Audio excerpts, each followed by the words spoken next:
It's about a really dramatic story that took place in France in 1976. And it's a story which is really well known in America.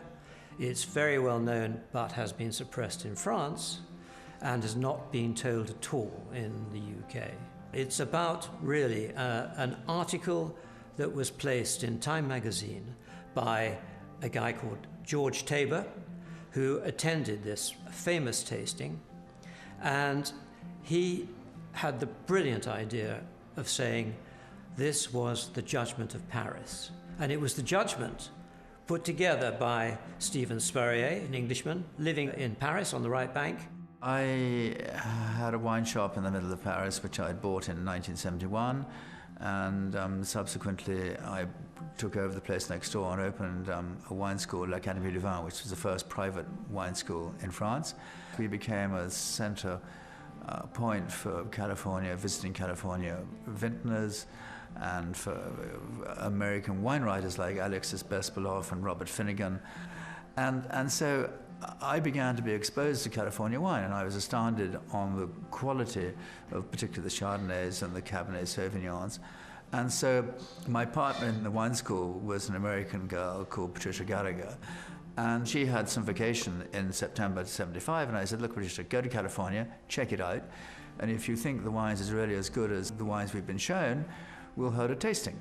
And so she came back raving about the wines, and so we put in the groundwork for the tasting. I wanted to put the wines in front of a panel of experts so that I would at least get the best opinion in France.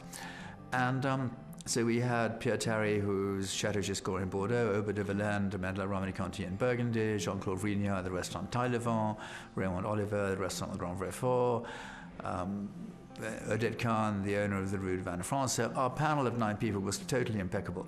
And it was only about a week before the tasting I realized that just to give them a tasting of California wines would not achieve what I wanted, because I wanted recognition of the quality of California wines.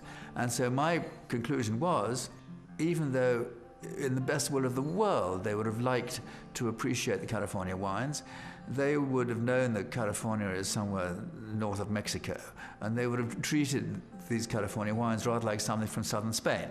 So the only way I could get an independent opinion was to do a blind tasting with the best wines from Bordeaux and the best wines from Burgundy. What happened here, unexpectedly and shockingly, was that both the white wine and the red wine were chosen as from California. What I was after was recognition for California wine. And because George Tabor of Time magazine was there, he was doing a wine course at my wine school, and he wrote it up in Time magazine, The Judgement of Paris. And at that point, there was no way that anyone could stop the publicity.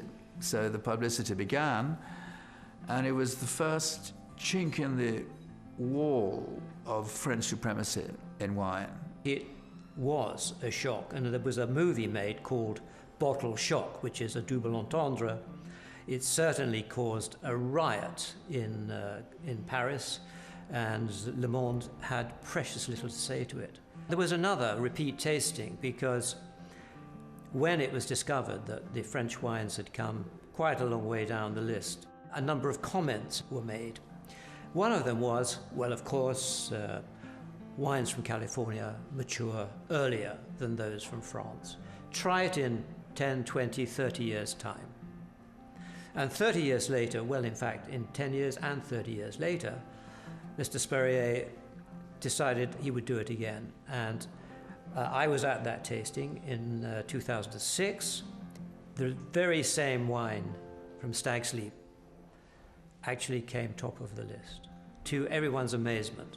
What this tasting really proved was that the differences between the very top quality wines of France and the very top quality wines of California is so difficult to tell that had the tasting been done on a different day, a different result would have almost certainly been the outcome. I didn't really know the story of the wine tasting event. I was aware of Judgement of Paris from old master paintings, so it's quite an interesting take on that theme.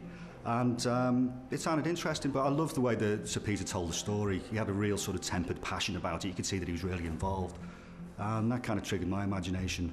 And I could see images starting to sort of like formulate in my mind. So it seemed like a winner from the start to me. Just like, I thought it had great potential.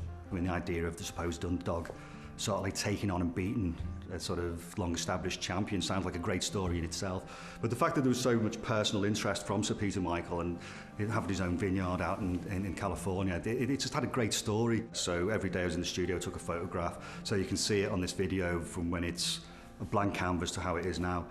And the last photograph was when it was installed on Wednesday. And so you see the last image from the studio, which looks great, and I was very pleased with it. And then it's here with the lights on it, and it was like, ta-da! It's like it comes to life. It really does sort of fit in there well, so I'm very pleased with it. It's the event. It's the event. It captures a dramatic moment when people are surprised, shocked, and this tells the story of the tasting. It's a great story. It's well told. The tasting gives way to a silence and then an explosion. And that explosion is shown here in graphic detail. I think it's one of my better pieces, and I'm really proud to put my name on it.